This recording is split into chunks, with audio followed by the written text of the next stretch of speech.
아멘. 오늘 말씀을 전하는 우리 임정훈 선교사, 우리 중국 선교를 시작해서 지금은 인도네시아에서 선교를 하고 있는 우리 선교사이십니다. 오늘 말씀을 전할 때 또 우리 모두에게 귀한 은혜가 넘치는 복된 시간 되기를 부탁드립니다.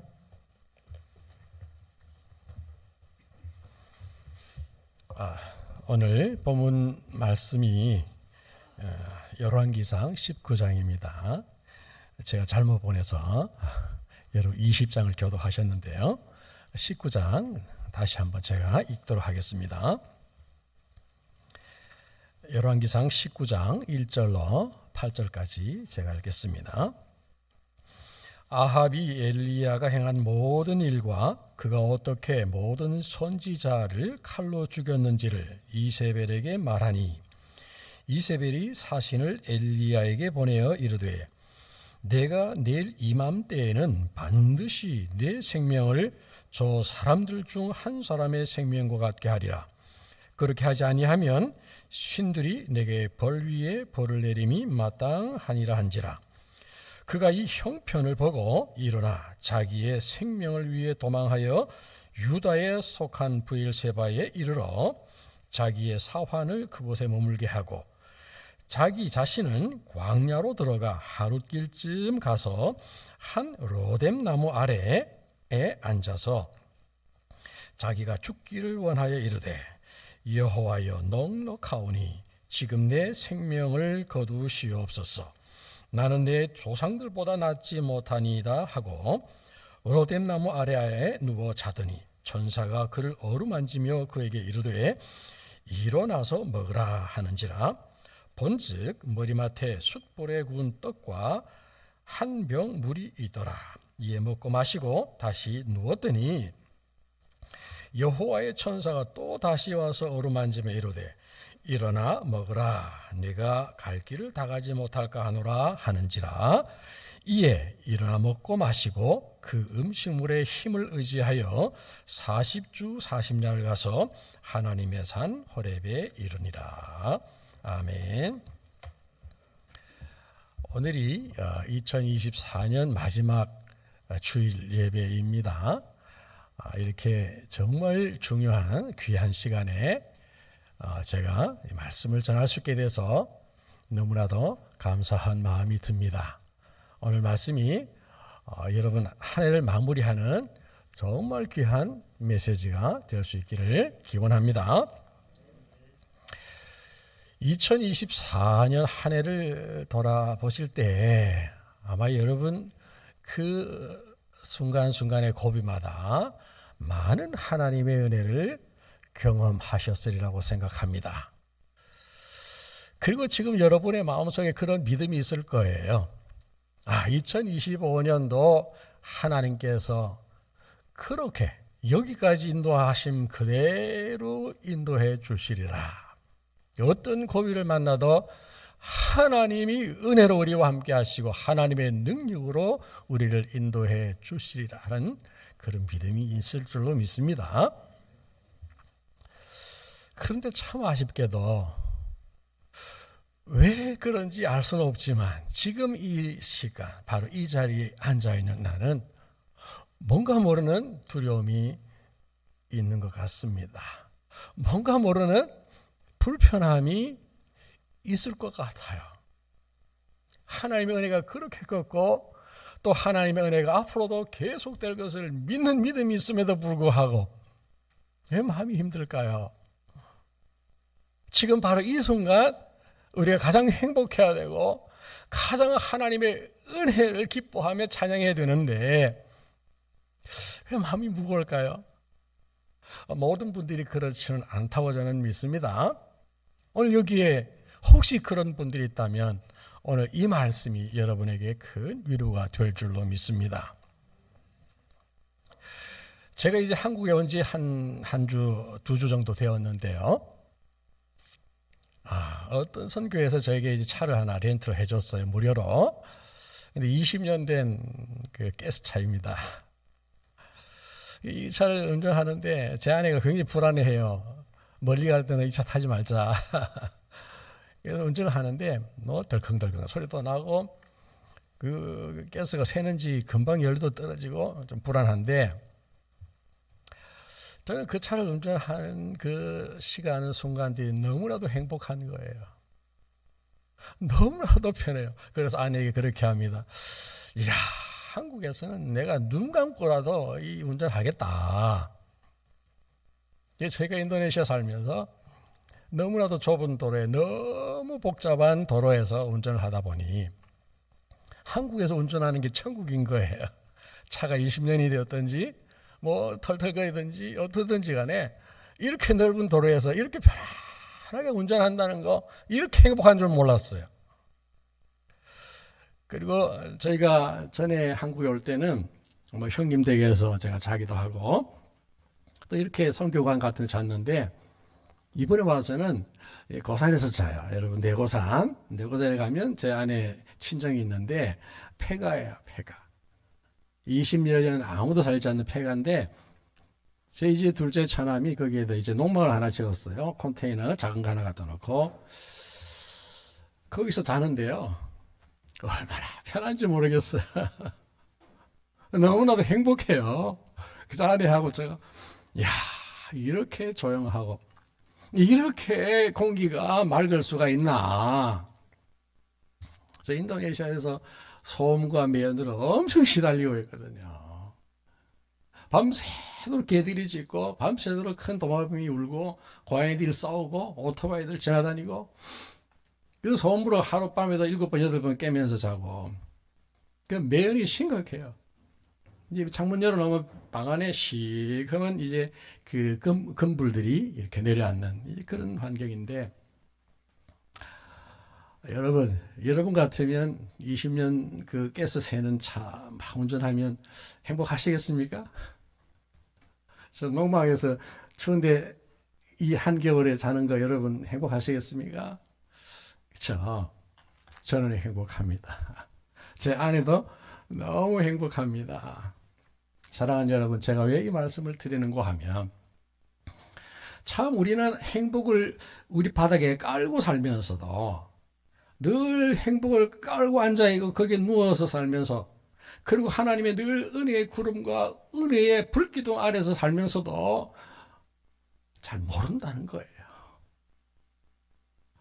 제가 인도네시아에서 와서 여기서 운전을 해보니 여기서 농막에서 자보니 너무 행복하더라는 거예요. 여러분 하나님의 은혜가 그렇습니다. 하나님의 은혜는 단 한 번도 우리 곁을 떠난 적이 없으세요. 하나님의 약속은 단 한 번도 이루어지지 않은 적이 없으세요. 여러분 믿습니까? 지나온 날들을 보면 그렇지 않습니까? 앞으로 여러분 그럴 줄 믿죠? 그렇다면 바로 여기 이 시간 이 자리에서도 믿으시기를 축원합니다. 여러분이 하나님의 은혜 위에 앉아 있습니다. 하나님의 은혜 아래에서 한순간순간을 살아가고 있다는 것입니다. 엘리야는 지금 광야길을 하루를 걸어서 작은 로뎀나무 하나를 찾아서 그 로뎀나무 그늘 아래에 지금 앉았습니다. 본인이 그렇게 생각할 거예요. 참, 내 인생 왜 이럴까? 왜 이렇게 고달플까? 광야길을 하루를 걸어서 겨우 나무 하나 찾았는데 별로 그늘도 없는 그런 조그만한 로뎀나무 아래에 앉았습니다. 그래서 엘리야는 하나님 앞에 이렇게 부르짖습니다. 하나님이여, 넉넉하오니 이제 되었습니다. 제 목숨 걷어가 주십시오. 죽기를 구하고 있습니다. 죽기를 구하다. 이걸 기도라고 말해야 되는지, 아니면은 뭐 호소라고 말해야 되는지, 부르짖음이라고 말해야 되는지, 그렇게 하나님 앞에 계속 원망하고 그렇게 부르짖다가 지쳐서 지금 잠이 들어 있습니다. 여러분, 엘리야가 왜 이렇게 되었을까요? 18장 여러분 사건을 잘 아시잖아요. 갈멜산에서 바알과 아세라의 850명 그 제사장과 엄청난 영적 대결에서 대승을 거두었습니다. 아합 왕에게 당당하게 섰던 엘리야입니다. 그 엘리야가 왜 이렇게 되었습니까? 영적 대승 이후에 엘리야는 그렇게 확신했을 것입니다. 이제 아합 왕이 하나님 앞에 무릎 꿇고 옷을 찢고 죄를 뒤집어쓰고 하나님 앞에 회개할 것이다. 이 땅에 있는 바알과 아세라의 모든 우상들은 다 회파될 것이고 이세벨은 쫓겨나서 돌에 맞아 죽든지 아니면 자결할 것이다. 엘리야는 그런 기대감을 가지고 있었을 것입니다. 이제는 이스라엘의 영적 대부흥이 시작이다. 여러분, 기대가 크면 실망도 큰 보입니다. 그런데 오늘 본문 말씀을 보면요, 뜻밖의 상황이 벌어집니다. 생각지도 않았던 상황이 벌어집니다. 이 여자가 이렇게 나올 줄은 엘리야는 생각도 못했습니다. 이세벨이 그렇게 바알과 아세라의 제사장 850이 죽고 우상들이 회파되는 그런 온 이스라엘에 일어나서 우상을 회파하는 이세벨을 몰아내려고 하는 그 엄청난 그 상황 속에서 이세벨은 흔들리지 않는 거예요. 오히려 부하들에게 명령을 내리며 당장에 저 엘리야를 죽이라. 자, 이 순간이 참 중요합니다. 바로 이 순간 엘리야는 무엇을 생각해야 했습니까? 갈멜산에서의 그 대성을 생각했어야 합니다. 갈멜산에서 역사하셨던 하나님을 생각했어야 합니다. 그런데 오늘 본문을 보니 엘리야는 하나님을 보지 않았습니다. 하늘을 보지 아니하고 오히려 그 광경을 보고 환경을 본 거예요. 주변을 본 거예요. 내 건강을 생각하고 내 주변 사람들과의 관계 좋지 않은 거 생각하고 돈 문제 생각하고 내 주변을 본 거예요. 내 상황을 본 거예요. 그 순간 엘리야의 마음에 큰 시험이 시작된 겁니다. 갈멜산상에서 엘리야는 간대었고 그 여자의 말 한마디에 그저 도망을 치기 시작합니다. 이세벨이 여자니까 갑자기 그런 생각이 나요. 저도 이제 나이가 은퇴할 그런 나이가 됐고요. 한국 이제 60이 되면 다 은퇴를 하시잖아요. 제가 이렇게 은퇴한 분들 이렇게 만나서 얘기해 보면 한결같이 아내를 무서워해요. 아내가요, 그냥 한마디 툭 뱉으면요, 그거 상처받아가지고, 쩔쩔매고 어쩔 줄 모르는 그 일생 동안 그 좋은 직장에서 그렇게 가족들을 위해 희생하고 살았던 사람인데, 은퇴하고 나서 아내 한마디 툭 잘못 던지면, 거기 상처받아가지고, 혼자서 그냥 산으로 어디로 이렇게 나가는 그런 경우들을 봅니다. 여러분, 우리 여자, 집사님, 권사님, 또 성도님들은 좀 조심하십시오. 여러분 한마디에 그 남자들은 엄청난 상처를 받을 수 있다는 거 꼭 기억하시고요. 우리 남자 성도 여러분들 그냥 그 한마디 그냥 하는 말이니까 신경 쓰지 마세요. 내가 누굽니까? 우리가 어떤 사람입니까? 우리가 젊은 시절 어떻게 살아왔습니까? 당당하십시오. 엘리야처럼 되지 마시고요. 그 여자 한마디에 엘리야는 모든 것을 다 내려놓고 하나님의 은혜도 내려놓고 자기의 능력도 내려놓고 자기의 기도도 내려놓고 다 내려놓고 도망을 칩니다. 제가 선교지에서 여러 선교사님들을 만나보면 특별히 인도네시아는요 영적 싸움이 아주 치열한 나라입니다. 그래서 참 선교사님들 중에 대단한 분들이 많아요. 그 인도네시아 30년 40년 사역하면서 대단한 분들이 많아요. 그런데요 적지 않은 분들이요 다 도망가고 싶어요. 그 위대한 선교사님들이 말씀을 들어보면 이상하게 자꾸 도망을 가고 싶어요. 그냥 선교지 떠나고 싶다. 선교지 떠나고 싶다. 물론 건강의 문제도 있을 수 있고요. 가족 중에 사고를 당한 경우도 있고요. 특별히 이제 그 인간관계에 있어서 좀 어려움을 겪는 분들이 있어요. 근데 제가 생각해 보면 그 별거 아닌 일들인데 그 위대하신 선교사님들이 그 작은 일 하나로 도망가고 싶어하는 모습들을 볼 때 안타까운 마음을 금할 길이 없습니다. 그 30년 40년 현지 현장에서 얼마나 많은 하나님의 기적을 보았겠습니까? 얼마나 하나님의 놀라운 역사들을 경험하고 그 하나님의 역사 안에서 사역을 해왔는데 이 마지막 순간에 도망가고 싶어하는 그런 마음들은 무슨 마음일까 하는 생각이 듭니다. 저도 중국에서 25년 사역을 했고요. 중국에서 적지 않은 하나님의 역사들을 체험했습니다. 정말 놀라운 하나님의 역사들을 체험했습니다. 그 얘기하자면 끝도 없을 정도로 하나님의 은혜와 역사가 대단했고, 그리고 인도네시아를 이제 가게 되었는데요. 인도네시아 갈 때도 정말 저희 마음에 확신이 있었습니다. 그 당시에 제가 상담학을 공부했고, 그 인도네시아 저희 그 지역에 상담센터가 있었고, 가서 제가 선교사님들 도와드리고, 특별히 사모님 그 자녀들을 참 상담으로 도와드릴 수 있겠다. 그런 마음으로 인도네시아를 갔습니다. 그리고 인도네시아에는 화교 교회들이 많기 때문에 제가 인도네시아 말 잘 못해도 화교교회 가서 그 화교교회 100개 교회가 한국인 목사님들 좀 제발 와서 도와달라고 하고 있는 그런 상황이었어요. 가면 화교교회에서 이제 제가 참 사역을 잘 할 수 있겠다. 그리고 이제 저희가 이제 무기가 많잖아요. 침구도 이렇게 해서 치료 사역도 할 수 있고요. 또 한국어 교육도 할 수 있는 그런 준비들이 다 되어 있었기 때문에 조금 나이가 들었지만 그래도 내가 가면 정말 할 일이 많이 있겠다. 거기에다 하나님의 약속이 있었습니다.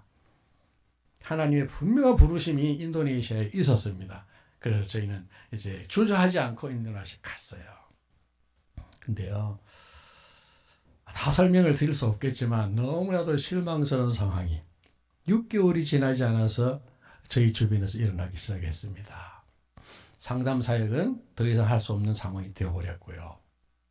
중국어로 사역할 수 있는 곳이 단 한 곳도 없었습니다. 그리고 한국어 사역도 이렇게 했는데 큰 의미 없이 그렇게 이제 다른 한국어 학당에서 저희들이 한국어 가르치는 사역을 했는데, 제가 28년, 29년 선교사로서 내가 이 일을 하려고 인도네시아까지 부름을 받았나. 큰 낙심이 드는 거예요.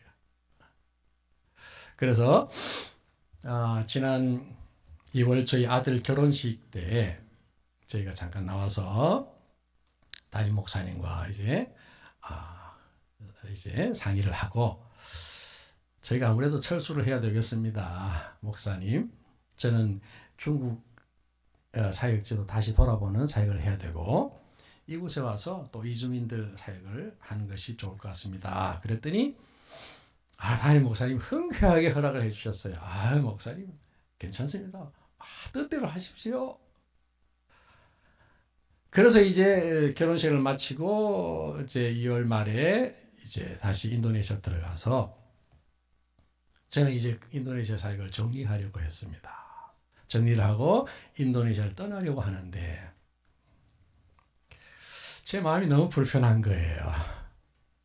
부르심이 있어서 인도네시아에 왔는데 그 하나님께서 분명히 약속하셔서 그곳에서 내가 할 일이 있다고 하셔서 갔는데 이렇게 떠난다는 게 너무 마음이 무거운 거예요.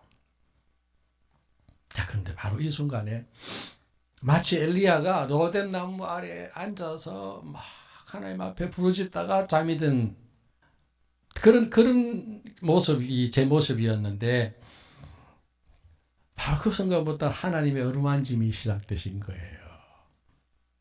하나님의 첫 번째 어루만짐은 아내를 통해서 시작을 했습니다. 제가 인도네시아를 떠나려고 했던 가장 큰 이유는 물론 사역의 문제도 있지만 제가 시작하면서 말씀드렸지만 주변 환경이 너무 힘들어요. 아내는 벌레를 굉장히 무서워하는데 집안에 막 뱀들이 들어오고 쥐들이 들어오고 막 들어오니까 아내가 막 기겁을 하는 거예요. 그리고 아내가 이제 또 약간 귀가 좋지 않아서 습도가 너무 높아서 그곳에 늘 병원을 가야 되는 그런 어려움이 있었어요.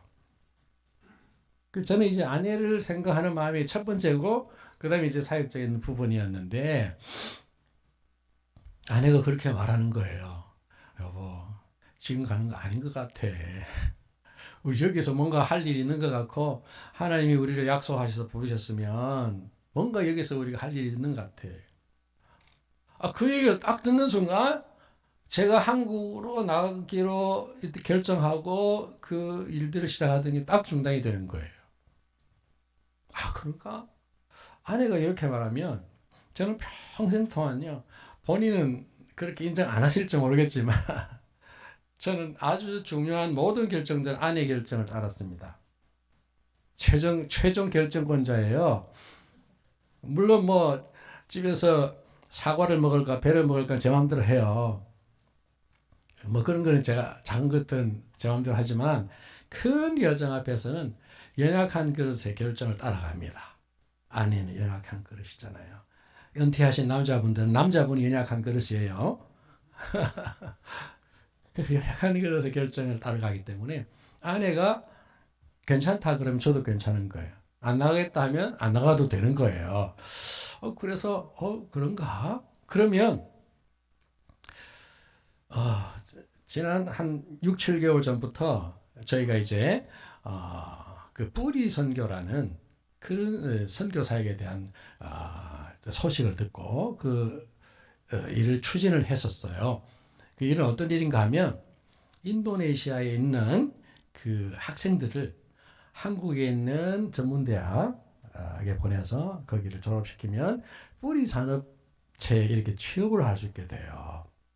자, 그렇게 되면 첫째는 이 아이들이 참 온 가족을 경제적으로 이렇게 살릴 수 있는 그런 길이 되고, 그 다음에 이제 저희가 꿈꾸는 게 뭐냐 하면 한국에 와 있는 수많은 이주민들 중에 이슬람인들이 많잖아요. 특별히 인도네시아에 굉장히 많이 와 있는데 이슬람 선교사들이 엄청나게 지금 한국에 많이 들어와 있어요. 그래서 이주민들을 이슬람화하고 한국을 이슬람화하는 게 그들의 꿈인데, 우리가 이곳에서 기독교 배경의 학생들을 잘 훈련시켜서 보내면 이들을 맞서서 싸울 수 있겠다. 이곳 이주민들을 선교할 수 있겠다라는 그런 꿈이 있었어요. 그리고 어느 정도 이제 시간이 지나면 이 학생들이 인도네시아로 돌아가면 인도네시아 교회에 새로운 리더십을 세울 수 있겠다. 인도네시아 교회에 대한 자세한 말씀을 제가 드릴 수 없는데요. 굉장히 지금 새로운 어떤 교회 모습이 시작되어야 되는 그런 시기입니다. 그래서 그런 꿈을 가지고 저희가 한국어 이제 교육을 전공하기 때문에 한국어를 잘 가르쳐서 한국 대학에 유학 보내는 이런 일들을 하고 있었는데, 그런 꿈을 가지고 막 이렇게 그 훈련할 학생들을 찾고, 그리고 훈련된 학생들이 한국으로 오면 그들을 후원할 수 있는 후견인들도 이렇게 찾고 하는데 안 되는 거예요. 처음에 제게 그 일을 제안했던 선교사님은 어느 날 보니까 사라지고 없고 완전히 이 뿌리 선교 사역 자체가 무너져 버린. 예. 그것이 제가 인도네시아를 떠나려고 했던 또 하나의 이유이기도 해요. 그러면 이것을 위해서 다시 한번 우리가 다른 지역들에 가서 다른 사역자들과 잘 이렇게 얘기하면서 한번 찾아보면 어떨까. 자, 그러고 있는 중에 하나님께서 저에게 두 번째 어루만짐이 시작되셨어요.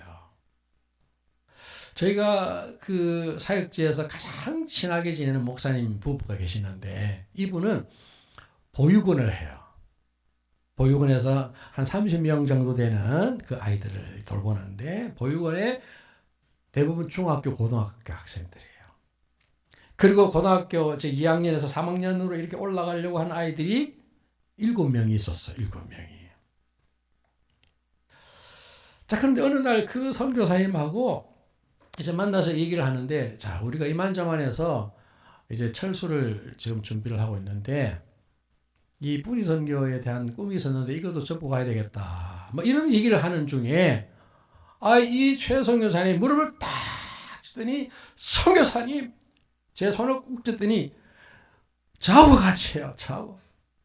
우리 보육원에요, 30명 있습니다. 그리고 이 선교사님은요, 육군 군중감 출신에다가 대형교회 목회를 하다가 그 늦은 나이에 선교지로 오신 분이에요. 그래서요, 제 뒤에 후견인들, 후원할 사람들 얼마든지 있습니다. 저는 여기서 다른 사역은 못해도 후원자들을 이렇게 찾고 이 일을 제가 제일 잘할 수 있는 일입니다. 선교사님, 나하고 같이 합시다. 이야, 놀라운 일이 벌어질 거예요. 그거 바로 제 옆에 있었어요. 바로 제 옆에 저하고 제일 친하고 매주 한 차례에서 같이 모여서 교제하고 식사하고 이런 사람이에요. 그 사람이 자기 보육원의 아이들, 자기는 너무 고민이 됐다는 거예요. 이 보육원 아이들을 자기가 이렇게 양육해서 인도네시아 참 지도자로 삼고 싶은데 길이 안 보이더라는 거예요.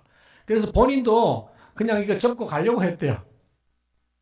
본인도 이거 접고 그냥 한국 가려고 하는데 오늘 임성교사님 얘기 들어보니까 이게 내가 할 일이네요. 제가 아이들도 준비하고 후견인들도 붙여줄 테니 임성교사님이 열심히 한국 가르치고 아이들 신앙훈련만 해주십시오. 그러는 거예요. 와, 놀라운 반전이 일어날 것입니다. 여러분, 주일 예배 시간이니까 제가 길게 말씀을 드리지 못합니다. 저는 못 봤던 거예요. 제 바로 곁에 아내가 그냥 인도네시아에서 계속 사역을 하기를 원한다는 생각도 못했던 거예요. 그리고 저하고 가장 친한 그 선교사님에게 제가 꿈꾸었던 그 사역을 이렇게 프로세스하고 이룰 수 있는 그 길이셨다는 걸 저는 못 봤던 거예요. 그래서 나 혼자 노래나무 아래 앉아가지고 원망하고 있었고요. 잠이 들었는데 하나님께서는 첫 번째 어루만짐, 아내를 통해서 어루만지시고 물과 떡 딱 주면서 일어나서 먹어라. 기력을 차리고 또 잠을 들었더니 또 두 번째 이렇게 어루만짐은 우리 최선교사님 통해서 최선교사님 떡과 물 준비하고 일어나서 드십시오. 우리 같이 갑시다. 아직 바알과 아사레에 무릎 꿇지 않은 7천이 남아 있습니다. 사랑하는 성도 여러분, 참 우리가 늘 기대하는 것은 우리 하나님께서는 불 가운데서 역사하시는 하나님, 폭풍 가운데서 역사하시는 하나님, 불 가운데도 계시지 않고 폭풍 가운데서 보이지 않는 하나님. 여기서 낙심하십니까? 하나님 어디 계십니까? 근데 우리 하나님은 불 가운데 계시지 않았고 폭풍 가운데도 계시지 않았지만 세미한 음성으로 우리에게 다가오셔서 말씀하십니다. 내가 아직 바알과 아사레에 무릎 꿇지 아니한 7천을 남겨두었으니 일어나서 먹고 일어나서 기력을 차려서 일어나서 가자 말씀하십니다. 사랑하는 성도 여러분, 오늘 이 말씀이 여러분에게 떡 한 덩이, 물 한 병이 되기를 소원합니다. 오늘 이 시간 2024년 마지막 주일날 성령께서 이 자리에 오셔서 여러분의 마음을 만져주시기를 축원합니다. 특별히 지금 이 시간 이 자리에서 낙심하고 실망하신 분 계신다면 성령께서 어루만지시고 일어나셔서 오늘 이 말씀이 떡과 물이 되어서 먹고 기운 차리셔서 2025년 하나님께서 그 7천인과 함께 하실 그 놀라운 사역에 대한 꿈을 꾸시기를 축원합니다. 저도 이제 인도네시아 돌아와서 하나님 맡겨주신 그 사명 아주 감사함으로 잘 감당하겠습니다. 기도하겠습니다. 하나님 감사합니다. 오늘 우리에게 주신 말씀, 이 24년 마지막 주일날 우리에게 주신 말씀, 주님, 이 말씀이 저에게 떡과 물이 되게 하시고 성령께서 우리의 마음을 어루만져 주셔서 우리로 일어나게 하옵소서. 다시 한번 하나님의 은혜를 기억하고 이 시간 일어나서 주께서 맡기실 그 놀라운 일에 사용되게 하옵소서. 예수님의 이름으로 기도하옵나이다. 아멘.